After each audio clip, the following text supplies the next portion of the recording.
All right, so we're doing a little pit stop to eat our, what is it? PB&H sandwiches. Special orders by me, of course. PB&H, not PBJ. PB&H. Why PB&H, Grandpa? Because I don't like jelly. What inspired you to come up with Let's this see. wonderful creation? No, me, because I don't like jelly. Let's see how good this really is. Oh, it's a crunchy. You gotta have crunchy peanut butter. That's the rules. That's the law.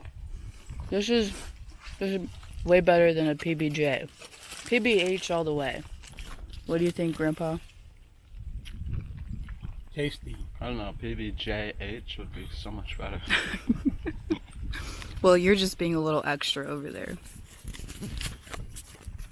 10 out of 10 recommend.